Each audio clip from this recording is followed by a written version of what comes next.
One. Kelly Belcher, welcome. Good morning. How are you? Good. How are you? Good. So we've noted, we talked real quick, we noted that there's a little bit of a video delay if somebody's watching this, but it sounds clear. So I think the sound is what's most important. So we'll rock and roll. Right. Uh, Kelly, the mortgage mom, and I guess right off the bat, I'm curious, like, how'd you come up with the mortgage mom? And is it like a marketing thing, or is it just because, you're a mom that does mortgages?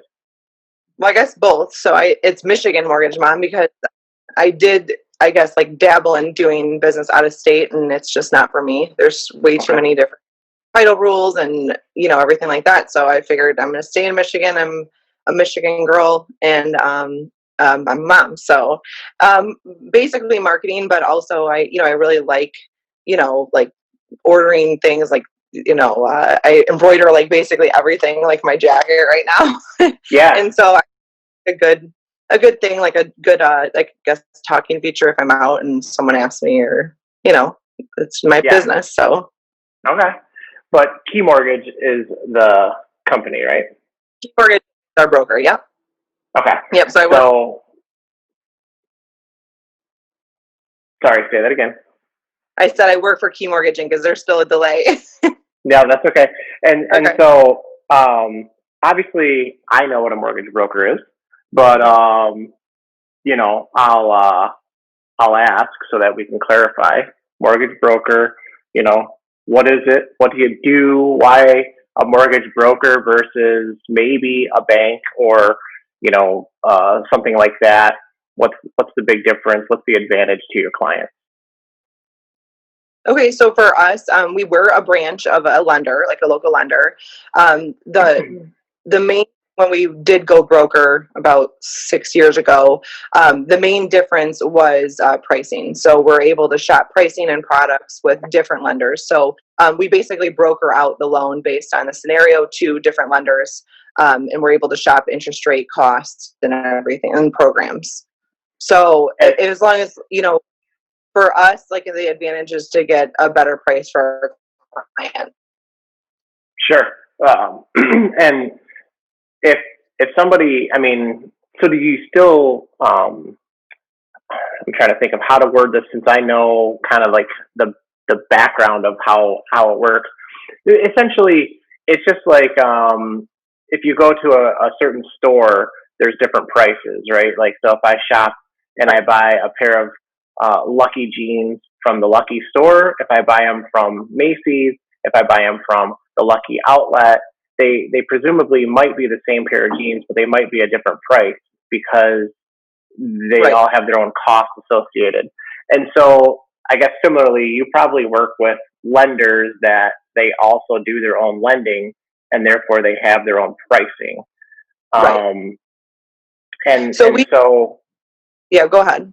no, you go ahead. You can cut me off and you can explain your business better No, than I can. didn't mean to cut you off. No, so it's like basically retail versus wholesale. So Okay.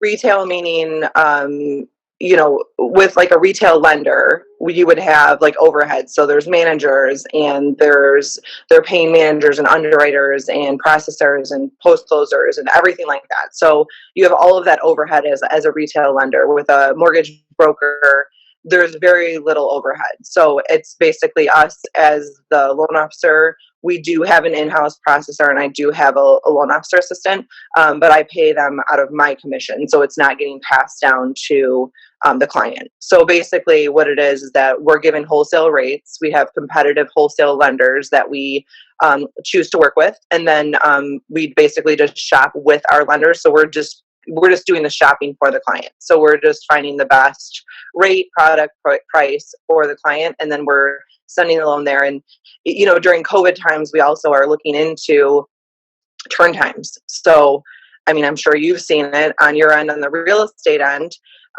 If you're going to a big bank or a credit union, there might be a lot of delays. You've got people in these big banks that were working in queue, and they were all sent home to quarantine, or there's people that were laid off or whatever it may be. But we're all seeing the same thing. Our wholesale lenders are seeing the same thing. So some of our lenders have slowed down with turn time, and some of them, ramped up and added 1 million new employees, and they're just in training. So there might be a little bit delay. I'm starting to see more same day approvals and such coming through. So there has been like more recent changes, but I mean, everyone's been a little bit delayed, I feel like, across the board. We've also got a lot of, credit union denials, or, turn times are way too slow and they've had to come over. So it's just, I mean, this is obviously different times of the business too. So, but we were obviously a broker prior to COVID. So. Well, it was also the perfect storm for chaos within the industry, right? Because everybody had to go home and work, and not everybody was prepared for that in a lot of ways. And then on top of that, interest rates continued to decline. And so you had, even with maybe a little less home shopping, you probably had more mortgage inquiries. Right. And so it was like, everyone's getting slammed, and you don't have your usual processes. And I know from working virtually and doing Zoom meetings before they were cool. I was the hipster of Zoom meetings, man. It was cool before now. And but I know that it's not perfect, right? Because if I have a simple question for you, if I'm working with you slash for you, and I have a very simple question, maybe even because somebody wrote who the guy works for, and I'm not 100% what this says, I'm not as likely to easily Zoom you up or even maybe text you as I am if I walk by your desk. Right. Because I know I'm coming by at 9:30 anyway, so I'll bring my list of questions that I have for you. But since it's such a simple question, maybe I'll spend 5 minutes trying to decipher the chicken scratch and then finally reach out. And I think that's a really simple example. I think it's probably a lot deeper for a lot of places and people. But, I think that also, especially when we were first starting out, having these processes disrupted, and maybe even more so if you're in a building like a Quicken Loans style building that has a couple thousand people, for various departments, and suddenly they're all working from home. I'm sure there was quite a lag time in getting that going. Yeah. And hopefully it's better. Oh, I've noticed, so there was a little bit of a lag because of the technology, but when you're working with big technology companies like UWM, they were already tech savvy. So, I mean, they went home and worked. I mean, there wasn't too much of a setup like the lag in that. I think more of the lag was the influx of refinance applications. And that was really probably the initial lag. So it was the refinance applications, and then obviously people work from home. They're not as efficient as you are if you've got cheerleaders in the background like firing up your team, and you're in that big rah rah kind of atmosphere. You've got that competitiveness. Now you're at home, and your cat's sitting on your lap. It's not as Yeah. Well, and I mean, obviously doing what I do, I've always worked between home and the office, but when I needed to be productive, I always went to the office. If I had a few things to do, or maybe I was just going to go on, a few showings, and I had an, appointment to give someone like their home value and thinking about listing their house, maybe I worked from home because I only had a few hours here and there, and I was going to be gone all day. But if I had a day where I really had to get, to it, I had emails, I had texts, I had phone calls to do, I had, all that stuff, I would go to my office. And now it's an option, but it's less of an option. And it remains a little bit less of an option because, here in Michigan and here in South Lyon, we have some different school systems in place. And so I have one kid home and one kid in school 4 days a week. And so to just be gone all day it still doesn't work for me, right? So I'm still working from home. And I kind of forget exactly where I was going with that, other than just the process of what you do and the laziness that can come about, right? Because like you said, when the dog gives you puppy eyes, you're like, oh, and you scratch his belly, and then he's nice and warm, and then you're sitting on your couch a little bit longer than you were supposed to. So it's kind of good to sort of have a little bit of normal work life back because it was tough, especially when this all first started, because you also had the concern, not to say the concern's not there, but you had the concern of, am I going to get sick? Am I going to maybe die? I mean, like, I don't feel like I'm going to die anymore. I still am worried about being sick, but I personally feel I'm relatively healthy, that I probably would make it through if I did get sick. So it was really crazy, right? Like, and yeah, I'm sure the delay time on your side, was quite a bit. So, but now we're better. And I mean, we wrote a contract together recently, and I said, how long? And you're like, oh, 30 days is fine. And I was like, okay, good to hear. And so, like, I don't want to bore everybody with certain details, but at the same time, I think it's so important to understand, like, you have processors because you only can do so much, and you don't like underwrite the loan. You have people that do that. Can you explain more on what that difference looks like between you and, say, big box bank located, on the corner of 2 Main Street? Because it's a huge difference. So, yeah. Well, basically, I have like an awesome team. I mean, Robin has been with us, and I've actually known her since, like, I was at Birmingham Bancorp when I was 19, 20 years old. So, and I'm 36. So, we've known each other for a long time, and just, we really click, and she knows, every aspect of the business, from title to closing to processing, post-closing, everything. So she's like my right hand for sure. And Kathy is like newer with us, but she's doing awesome and super friendly. She was hired in during COVID to help like assist with like updates and clients. I'm very into like being ahead as far as like updates to real estate agents and the clients during the transaction. So we have a very good system, like a welcome email, contact list, and like Friday updates every Friday.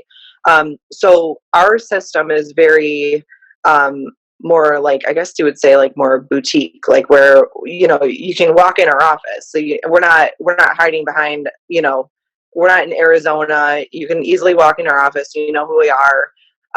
We're local. So, as far as like going to a bigger bank or an out of state lender, you're initially going to have like that loan officer contact. You're going to get that easy pre-qualification that you wanted in 3 minutes. It's going to come through, might not be accurate, but it's going to come through fast. And, you might not hear from that person after your contract gets accepted. You might be thrown into a pool of, like a team. So, I mean, most of the time, like, the real estate agents have no idea who the contact person is. And, so I guess that's the biggest difference between us and like our office. Then you would, basically have like a bigger lender, or even a broker, or, an out of state lender. So, or credit union. Well, I mean, for me, that's the biggest thing. The reason that I, recommend lenders that I work with is because of that ability to call you or call, someone else, and they have, if you don't have the answers, you have the ability to get the answers, because whether it's the fact that you guys are in the same building, or you're just local, or whatever. So we're all in the same time zone. That's really important. There's nothing like asking a question at 9:30 in the morning, and it's not going to be answered for minimally 3 more hours, because it's only 6 a.m. where the actual like people are. And then on top of that, I think the big thing can be sometimes, and there's guidelines, and you have to follow them, and there's, rules and restrictions and all those things.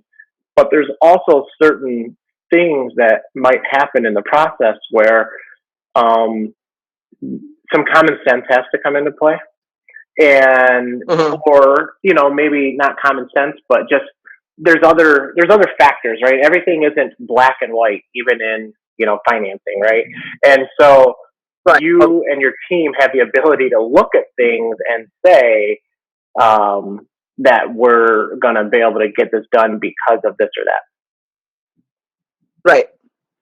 Yeah. So I think, like with our background and knowledge on like guidelines, and then, just being able to brainstorm something if a problem does arise, and coming up with a solution, that's huge for me. So I'm like, I mean, definitely opposite of black and white with mortgage right now, especially right now. I mean, with COVID and all of every lender has different overlays, which means, if Fannie Mae and Freddie Mac like XYZ, one lender might need, ABC too. So the definite answer for that would be that we're always available. I mean, you can text, call, email, whatever, and I'm usually answering until 10, 11 o'clock at night, and then starting back up at 7 o'clock in the morning. So Right.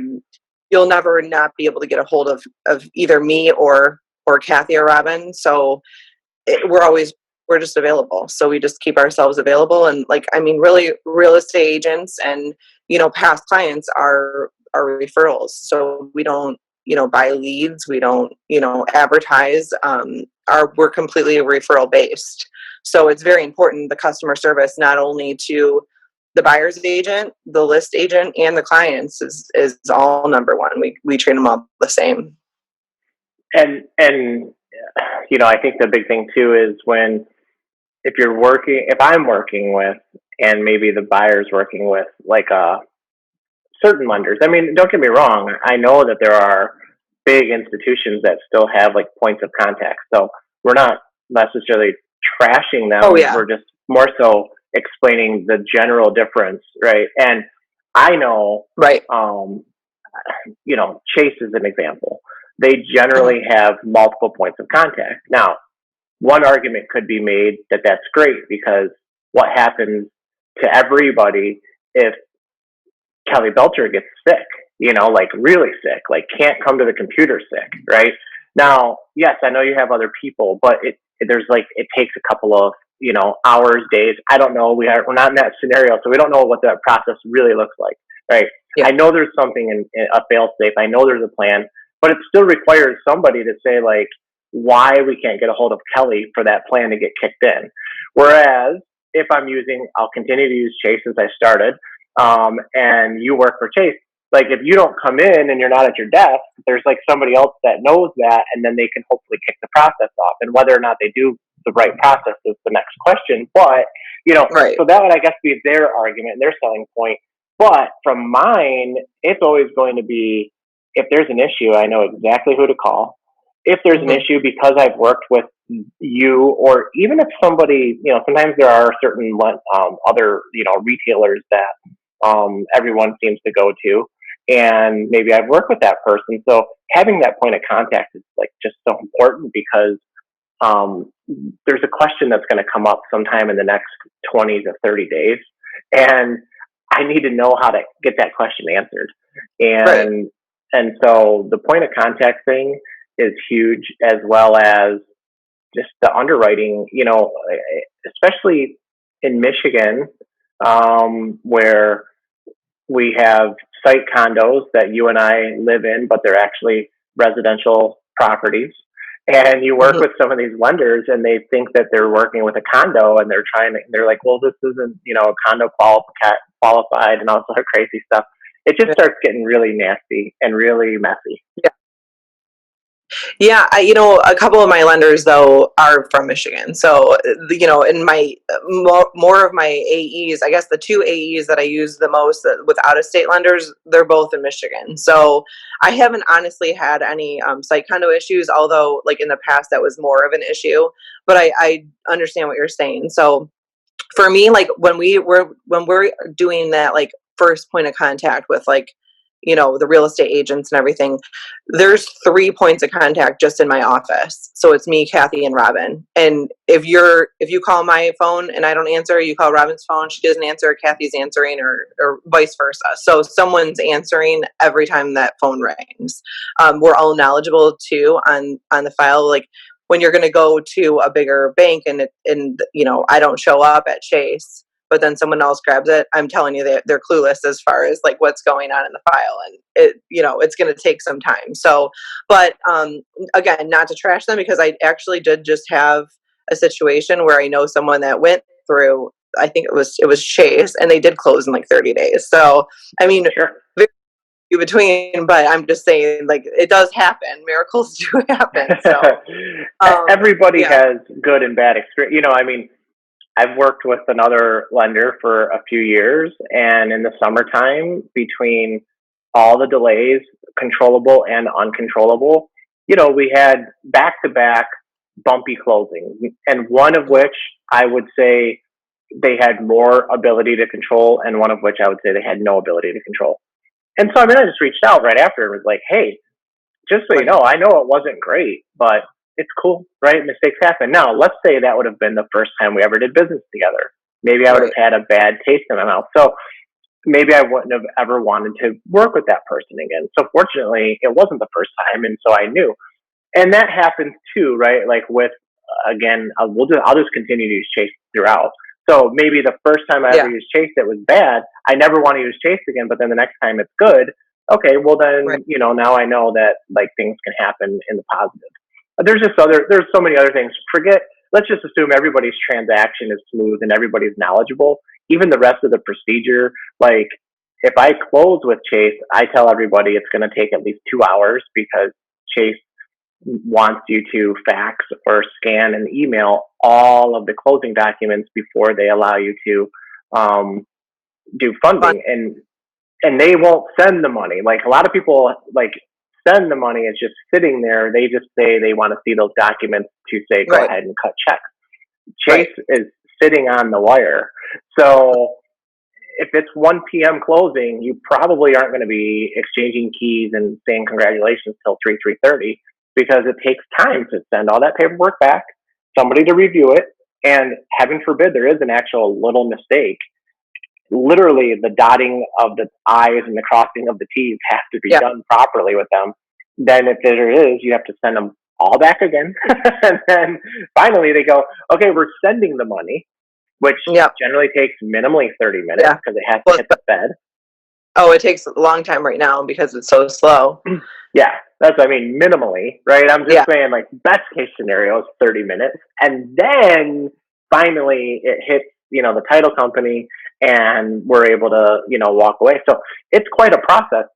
So for those reasons alone, even if every single thing was great with every single lender, I would still recommend particular people because of how that funding aspect works. Because nobody wants to be a smooth closing for 2 hours. Right. That's where like our job comes in, as like your job, my job, everyone's job, like setting those expectations. So the hard thing is like you're in COVID and you're sending me the first deal, and like now I'm being judged on the first deal that you've ever sent me during COVID. So like I'm not saying you, but I'm just saying example. It's such a hard thing, because there's so many moving parts. So we're not the only one we're not the only one that has these timelines. So we're also waiting on title, and we're waiting on, we're waiting on tax transcripts through the IRS. I mean, like try to get something through the IRS fast right now. So there's so many moving parts, and I feel like most people have like kept their grace through the process and through what's been going on. I feel like sometimes like it gets a little bit, iffy with, some people, but if everyone kind of like centers themselves and understands what's going on, if everyone's communicating, I haven't had like any issues with anything throughout the process because we're in constant communication. And we're constantly updating, and we're setting those expectations. So like with our 30-day contract, we'll get it done 30 days. Like, I know which lender I'm sending them to because by pre-approving the person, I've priced them and already gathered everything to know where I'm sending them to and know what lenders, what their turn times are. So but if I have someone that wants to go to a lender that's a 45-day lender, I would tell you, I would wait, set that for 45 days. So there's, plus and minuses throughout. Sure. But communication is always key, not just obviously in our business, but, anybody's life and business, but especially there's so many people involved. There's a title company, there's an agent or two, there's a lender or two, right? Because the seller probably has a lender that has to have a payoff statement. So there's maybe two title companies. Maybe someone even got a lawyer involved. There's potentially a family selling and a family buying. So you have multiple people on there. So there's so many people that the communication, if it breaks down anywhere, is like a huge problem. And, while we all set out for this 30-day closing, if for some reason on day 25 we know it's not going to close, or we think it might not, all we have to do is start setting that expectation. And it might not be easy, but at least it can be done. Whereas if you tell me on day 30 we're not closing, that can become a really big problem. Yeah, then it's like a frenzy. But I agree that, especially in this market, being a seller's market like this, that there are contingencies and there are back-to-back closings. So it is very important to be communicating with both the buyer and the list agent, just so that we're all on the same page and know what's going on. And these title companies, they were set, just like lenders were set with their with their volume at the time. Like, no one expected this, obviously, just like in any other business or field. So, when you're staffed to handle a certain amount of title orders coming in and certain amount of closings and, notary closers and the refinances, they mainly have notary closers, which if you don't know it, if someone doesn't know what that means, it's like, you refinance and then someone comes to your home and you sign on your, kitchen table. So hiring all those people, and then everyone is just working to their max, just having that grace to understand that, everyone's working at the capacity. And as long as the communication's there, if we know that there's delays, we'll just communicate it and just, figure it out as a team. Yeah. And unfortunately, things do happen. Doesn't matter how great any one entity is, there's still things that can happen. Again, controllable, uncontrollable, just everyone makes a mistake. I mean, so people always have to keep that in mind. It just sucks when that mistake happens with you, but let's move on, right? And it's like totally a domino effect, though. One person can either make a mistake or not even a person. I mean, there could be a technical mistake or something didn't get sent or something like that. And it's just a complete domino effect. So yeah, the communication. So, all right, Michigan mortgage mom. That means you're a mom of 3, right? Right. So, and we'll go back to, we have different school options. Every district is different and all this stuff. You and I are both in the same district. What are your kids doing right now? Are they in school, or did you go with virtual? What was the plan?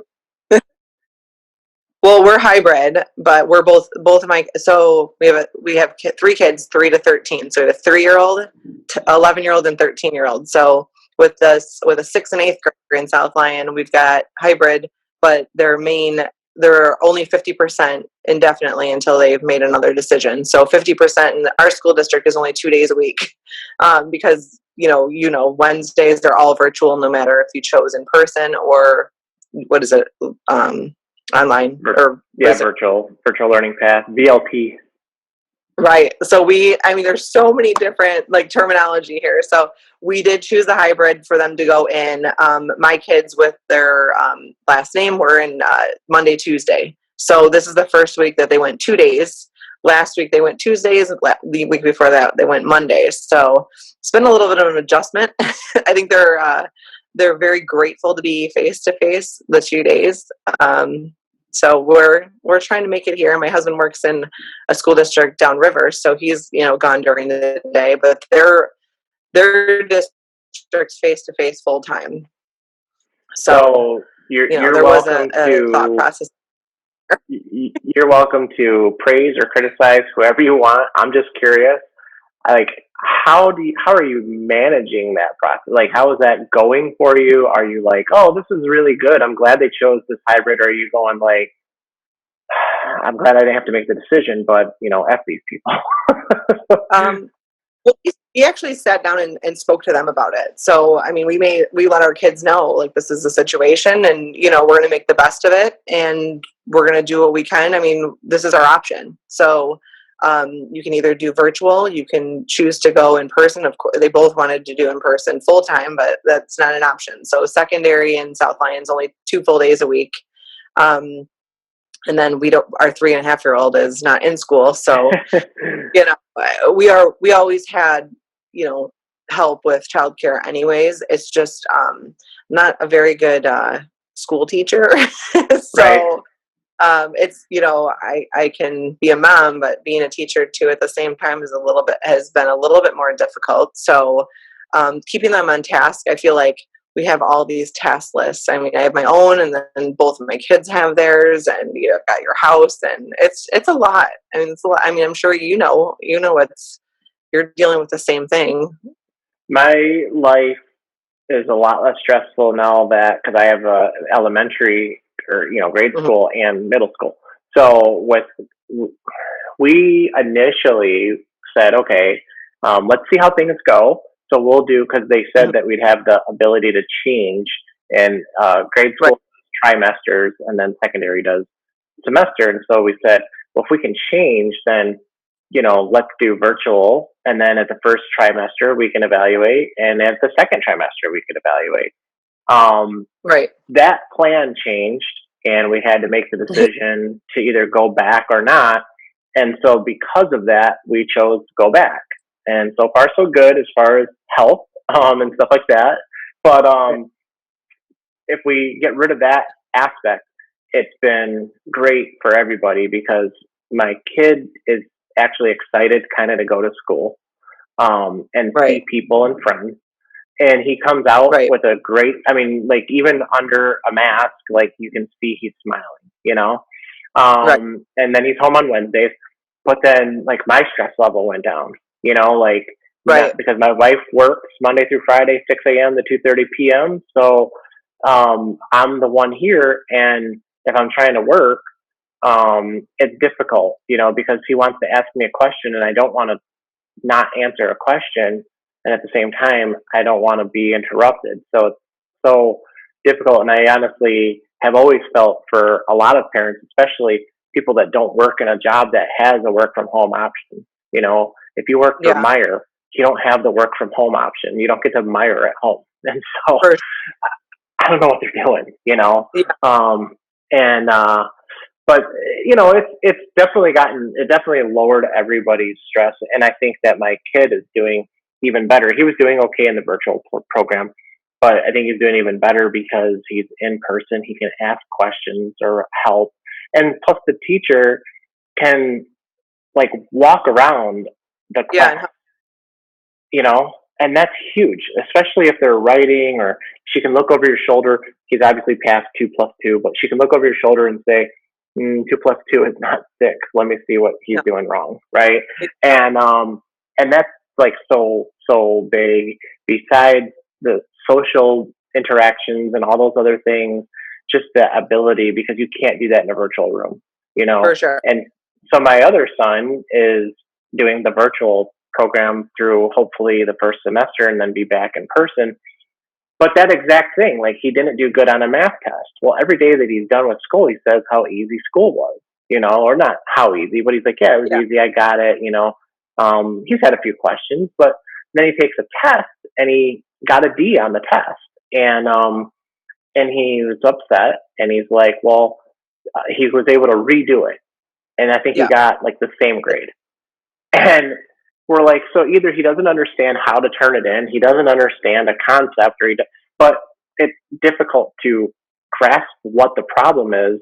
Especially, again, he's obviously not doing 2 plus 2. But if I say, well, what is 2 plus 2, and he's like 4, I'm like, okay, so he gets the math, he doesn't Right. understand something else, but I don't know what he doesn't understand because I'm not in the virtual program personally. Right. So there's definitely a lot of difficulties. I mean, it could be way worse. This is way better Oh. than it was when we came home in March.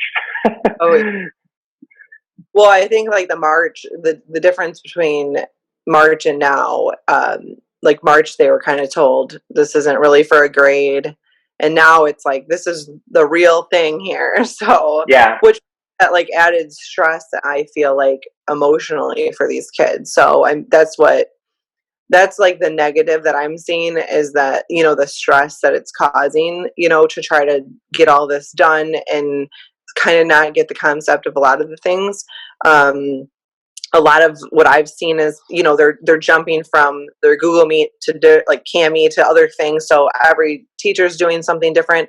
I feel like we're starting to get the hang of it. We did, I had 12 parent teacher conference on Google Meet last week. So, they were kind of all the teachers are so awesome in our district, and, very positive, and, this is what we're dealt with, and we're going to get them through this. And then once we're back face to face, I mean, I think the majority of the teachers kind of wanted to be teaching in the classroom. That's how they learn to teach is, face to face. So, but obviously there's the health risk too. So we need to be, cautious of that, and everyone has their own views on that. And, I feel like we're in the right steps, I think, right now. So I'm excited for them to be back, though, at least the 2 days, because I could tell already, like, the emotional, like, help that's given them just being there has really benefited them for sure.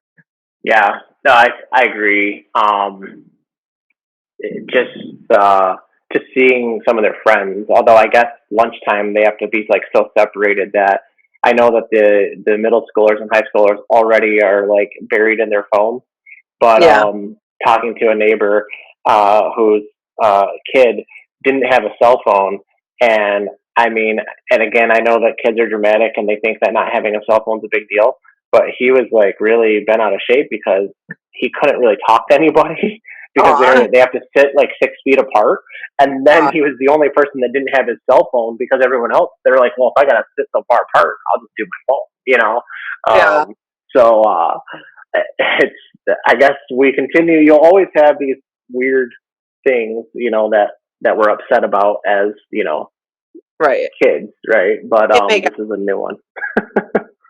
I feel like, you probably noticed this too, but football has like really helped this year. I mean, Andrew only did flag before, but it's been so awesome this year, and just the coaches are like amazing, and that's really helped, I think, like mentally, like, keeping focused really.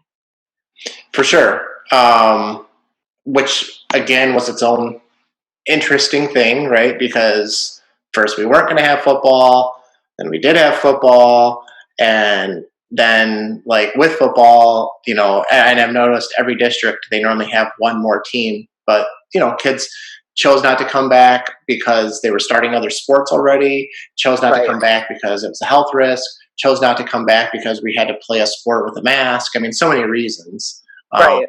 That we chose not to do it. But, it certainly has helped him, just get out, be active, be with some friends, meet new people, stuff like that. The coaching, I feel like, is awesome, because I think like having someone face to face, like instructing, like the instruction part has been awesome for him at Yeah. least. Nope, I agree. And it comes back to what is generally great about sport. Doesn't matter if you're team sport or not. It's learning, it's instruction, it's regiments, it's all this stuff. Oh, Hi, welcome back. Oh, see ya. I can still hear you.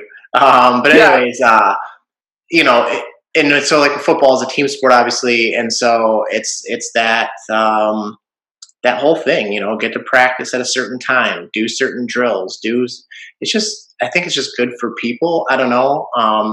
I like to exercise, a few days a week at least. I like to exercise 6 days a week. I just don't. But I mean, there was a day like just last week, I knew I was just kind of frustrated. And rather than lifting weights or riding the bike, it was a day that I did like a boxing leg exercise so I could get some of that stress and aggression out. But I'm an adult who I've been working at this for almost 40 years. I've figured some things out. Yeah. These kids are kids. They don't know. They don't have any idea, and they don't have outlets. So having Right. sports has been super helpful for sure. For sure. I All feel the right. same. Anything else that you want to talk about mortgages or schools or just anything before I say, all right, cool, thanks for joining us? So I can't think. I mean, the working out thing, I definitely need to join your group more. So Yeah, if well, and so we have a Facebook group that anyone is welcome to join. It's just kind of like a fitness and nutrition thing. It's really there for support. It's there for questions. It's there for whatever. I mean, if you want to log on every day and brag about your workout, you won't drive like these folks crazy, right? Whereas if you're on Facebook and Instagram posting your workout every day, people are fine and be like, okay, Kelly, we get it, you work out. But that's the purpose, right? So you or anyone else definitely join, be active, and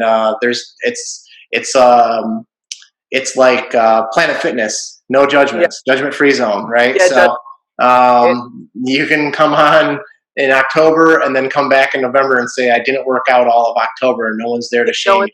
you. So awesome. Well, I know what's that? I said it was so nice for you to invite me to your. Yeah, and kicking back off. So we used to be Brokers and Brews. Now we're Cup of Joe with Joe Muck, of course. Yeah. So it doesn't have to be coffee, but we're getting together in the morning. So coffee was for us, and have a little social drink, and hopefully in 2021 I'll do more of these in person. But the Zoom meeting works out good because you and I could walk to each other's house. We back up to each other's subdivision, but it would still just seem odd. And that's something I should note. So I've gone out a few times, and of course, like at a restaurant, I went out with some friends over the weekend, and it's so weird when you walk in together that like you don't walk in together, you meet, and you don't like shake anyone's hand, give anyone a hug, anything like that. Even if it's people that you see all the time. Yeah, it's so strange. Perception, yeah, for sure. I don't know if that's ever going to change, because I know like germaphobes are like, oh man, finally you understand why I haven't wanted to do these things. Well, it is. I have had like a couple people shake my hand, and I'm like, right? Like, we're supposed to do that? Did anyone see?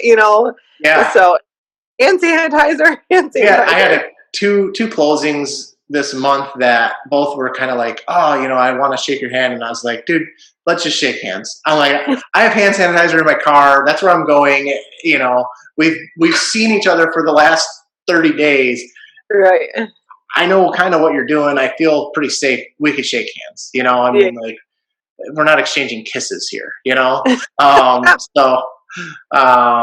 yeah, it's definitely, that part has definitely been a little bit different, and hopefully one day people can kind of choose to do that and not feel awkward. But I don't know. Like I say, that I know a lot of people that they've said, I'm glad we don't shake hands anymore. I never. It's going to be the same like with masks, I feel like, too. Even when it's like not mandated, I feel like there's going to still be people that wear them, and that's fine. Yeah. Well, I've said, I mean, like, it makes sense to go to the grocery store and have a mask on so that you're not like sneezing, coughing, breathing, just breathing, right? Like, just when we talk to each other, if I'm with, someone, and I'm with a kid, and they've asked me for Swiss cake rolls 3 times, and now they're going to ask me for the 4th time, I'm likely to go, no, right? And that does like kick out a little bit extra, fluid that we don't see, and it's hitting that shopping cart. I've always thought shopping carts were disgusting. So I don't mind if we have to wear masks in the store for the rest of our lives, I've always used the Lysol wipes for sure when they have them available at the front of the store. So me too. Me too.